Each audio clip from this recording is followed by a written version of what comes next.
الحمد لله الذي قد أخرج نتائج الفكر لأرباب الحجة. أشهد أن لا إله إلا الله وحده لا شريك له، وأشهد أن سيدنا ونبينا محمدا عبده ورسوله. اللهم صل وسلم وبارك على سيدنا محمد وعلى آله وأصحابه أجمعين ومن تبعهم بإحسان إلى يوم الدين. أما بعد، فيا أيها الحاضرون، أوصي لنفسي وإياكم بتقوى الله. اتقوا الله حق تقاته ولا تموتن إلا وأنتم مسلمون. قال تعالى: إن الله مع الذين اتقوا والذين هم محسنون. Sadaqallahul azim. Para hadirin jamaah Jumat yang dirahmati Allah, alhamdulillah, segala puja dan puji hanyalah hak Allah Subhanahu wa taala. Semoga Allah senantiasa jadikan kita hamba yang senantiasa bersyukur atas nikmat yang Allah berikan kepada kita, yaitu dengan menjalankan seluruh nikmat-nikmat tersebut untuk ibadah mengharap ridha Allah Subhanahu wa taala. Salawat serta salam semoga senantiasa Allah curahkan kepada baginda Nabi besar Muhammad sallallahu alaihi wasallam, baik untuk para keluarga, sahabat, tabi'in dan tabi'at, dan mudah-mudahan kita termasuk umatnya yang mendapatkan syafaatul uzma dari baginda Rasulullah sallallahu alaihi wasallam. Pada kesempatan ini Al-Fatih, khususnya dari pribadi, marilah kita sama-sama untuk meningkatkan takwa kita kepada Allah Subhanahu wa taala. Imtisalu awamirillahi wa ijtinabu nawahihi, menjalankan perintah-perintahnya Allah, menjauhi larangan-larangan. Jemaah yang dirahmati Allah, kita sudah masuk di akhir penghujung tahun dan akan memasuki tahun baru Islam. Tentunya berbagai macam kenikmatan yang kita rasakan di tahun ini, tapi juga kita mesti muhasabah berapa banyak dosa-dosa yang telah kita perbuat selama setahun ini. Makanya ada satu hadis qudsi yang disampaikan, yang difirmankan oleh Allah Subhanahu wa taala kepada Nabi Uzair alaihi salam. Apa dalam firman-Nya Allah berfirman dalam hadis qudsi, ya Uzair, idza azlamta dzamban saghiran fala tanzur ila sugrihi wanzur ila man azlamta. Yang pertama, wahai Uzair, tatkala engkau melakukan perbuatan dosa, janganlah engkau anggap enteng itu dosa. Jangan lihat kecilnya itu dosa. Karena kata Allah, sekecil-kecilnya dosa yang telah engkau perbuat, hakikatnya engkau bertanggung jawab kepada Allah. Yang pertama, Allah memberikan firman kepada Nabi Uzair alaihissalam bahwasanya kita tidak boleh mengentengkan atau mengabaikan dosa walaupun itu adalah dosa yang kecil. Karena sekecil-kecilnya dosa yang kita perbuat itu tanggung jawabnya kepada Allah Subhanahu wa taala. Makanya sekecil apapun ketika kita melakukan perbuatan dosa, maka perbanyaklah kita istighfar, perbanyaklah kita ibadah. Untung saja kita hidup di alam dunia ini, tujuan kita adalah untuk ibadah. Karena di balik ibadah, disitulah Allah mengampuni dosa-dosa kita. Datangnya kita ke tempat ini, sholatnya kita di masjid ini adalah sebagai bentuk ibadah kita kepada Allah. Adalah sebagai bentuk inilah bahwa kita mengharap ampunan Allah Subhanahu wa taala. Makanya kita juga tidak diperkenankan mengabaikan dosa walaupun dosa itu kecil. Yang kadang-kadang kita sebagai manusia biasa sering kali mengabaikan dosa yang kecil, dosa yang kita anggap kecil. Padahal sekecil apapun dosa yang kita perbuat itu adalah tanggung jawab, ada pertanggungjawaban. Kalau saya analogikan, seandainya kita bercanda dengan kawan kita, melemparkan gulungan kertas atau benda yang sangat kecil. Katakanlah kita gulung kertas yang kecil-kecil lalu kita lempar ke wajah teman kita. Tapi karena yang kita lemparkan adalah wajah teman kita, dengan benda yang kecil tersebut mungkin kita hati itu dianggap hal sepele, hanya biasa saja, dianggapnya bercanda. Tapi beda hal kalau kita lemparkan gulungan kertas yang kecil itu ke wajah orang yang tidak biasa, yang bukan teman akrab kita, yang bukan orang biasa-biasa saja, tapi ternyata yang kita lemparkan dengan benda yang kecil tersebut adalah orang yang sangat kita anggap luar biasa. Katakan lebih orang yang sangat kita hormati, entahkah itu presiden, entahkah itu gubernur, entahkah itu pejabat atau bahkan guru kita. Tapi kalau kita lemparkan gulungan kertas yang kecil tersebut ke wajah orang yang kita hormati, tentunya tidak sama perkaranya dengan kita melemparkan gulungan kertas ke wajah teman kita. Mungkin kita akan kena hukum, mungkin kita akan kena dosa yang besar. Kenapa? Karena kita melemparkan kepada orang yang kita anggap besar. Apalagi terhadap Allah Subhanahu wa Ta'ala. Maka jamaah rahimakumullah, jangan pernah mengabaikan dosa yang kecil, karena sekecil-kecilnya dosa tanggung jawabnya kepada Allah dan yang Maha Besar. Meskipun untungnya Allah adalah Maha Pengampun, maka dengan cara apa kita mendapatkan ampunannya? Maka dengan cara kita memohon kepada Allah lewat ibadah-ibadah kita, beristighfar kepada Allah, memohon ampun. Ketika kita sadar bahwa itu adalah perbuatan dosa, segera kita datangi Allah, beristighfar, kita memohon ampun kepada Allah Subhanahu wa Ta'ala. Allah tidak murka kepada orang yang berbuat dosa kecil, tapi kenapa Allah bisa murka kepada dosa-dosa yang dibiarkan begitu saja? Karena dosa-dosa orang yang melakukan perbuatan kecil kalau dibiarkan lama-lama akan menjadi besar, maka disitulah Allah akan menurunkan murkanya Allah.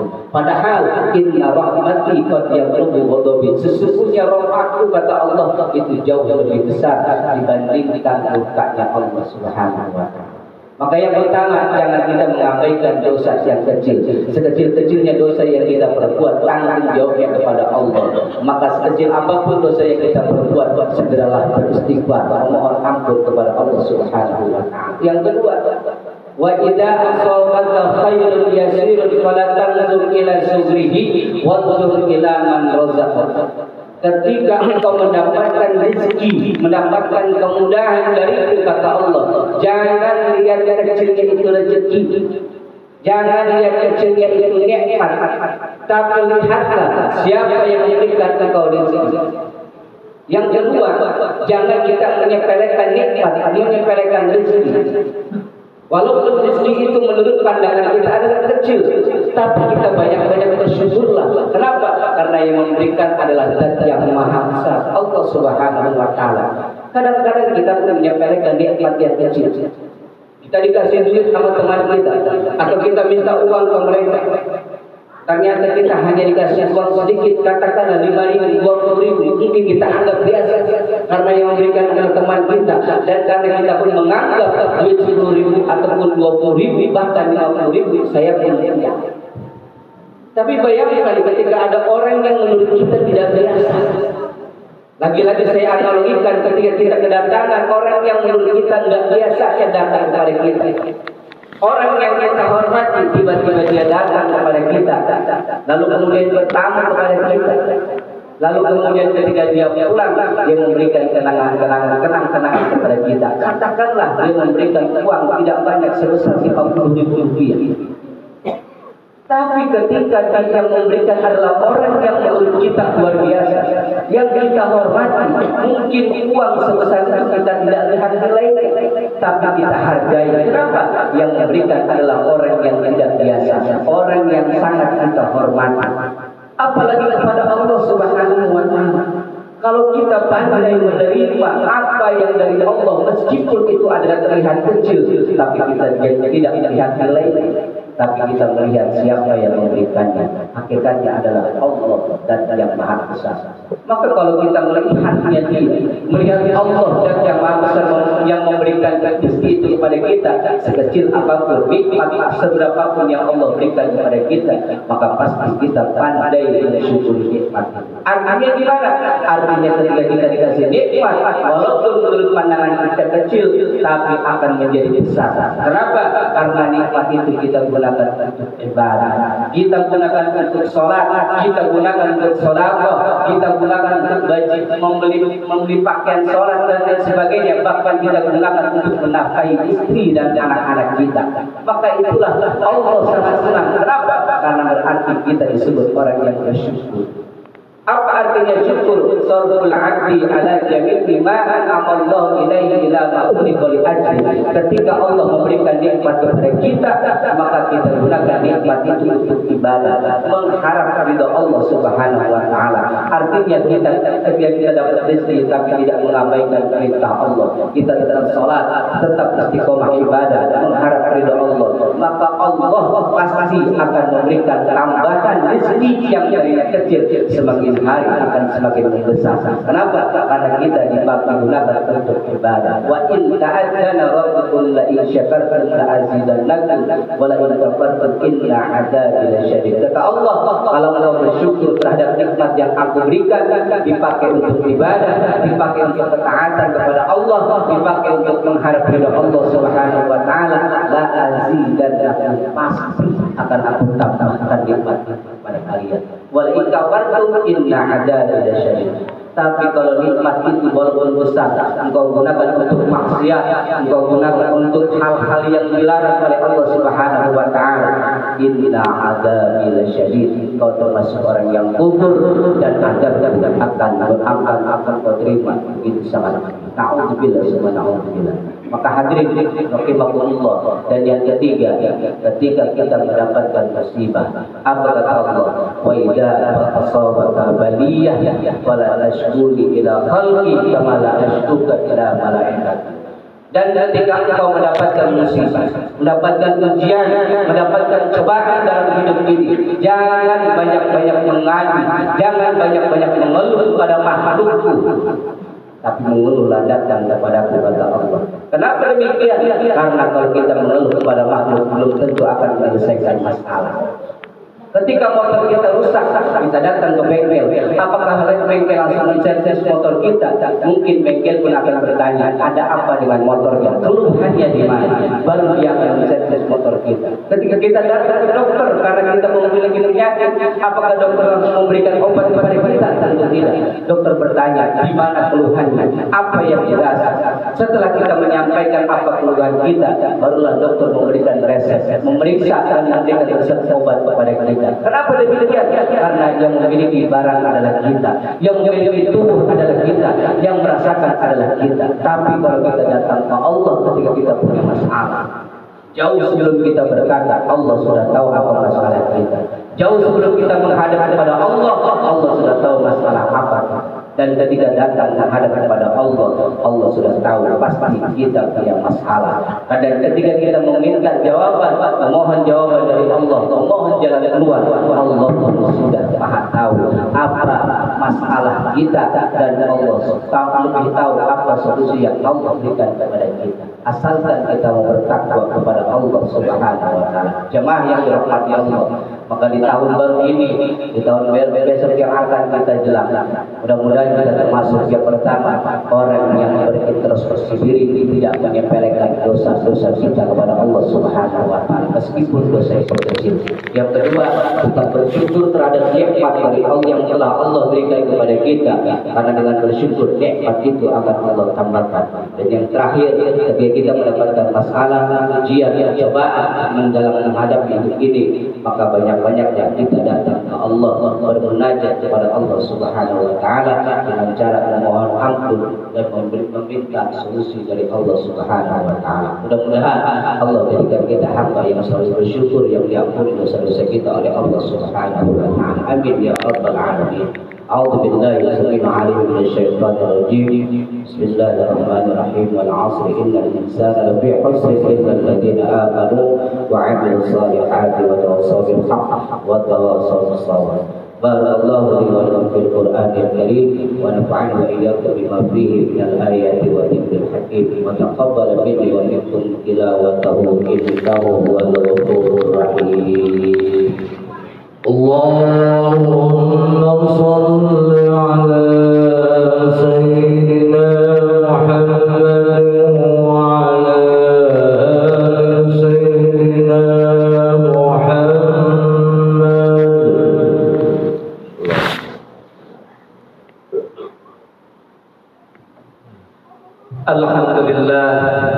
الحمد لله الذي أنعم علينا بنعمة الإيمان والإسلام والإحسان. أشهد أن لا إله إلا الله وحده لا شريك له وأشهد أن محمدا عبده ورسوله. اللهم صل وسلم وبارك على سيدنا محمد وعلى آله وصحبه وسلم تسليما كثيرا. أما بعد فيا عباد الله أوصي نفسي وإياكم بتقوى الله. اتقوا الله وافعلوا الخيرات واجتنبوا عن السيئات. قال تعالى إن الله وملائكته يصلون على النبي يا أيها الذين آمنوا صلوا عليه وسلموا تسليما. اللهم صل وسلم وبارك على سيدنا محمد في الأولين والآخرين وصل وبارك وسلم ورضي الله تبارك وتعالى عن كل صحابة رسول الله أجمعين. اللهم اغفر للمؤمنين والمؤمنات والمسلمين والمسلمات الأحياء منهم والأموات إنك سميع قريب مجيب دعوات يا قاضي الحاجات. اللهم اغفر أمة سيدنا محمد.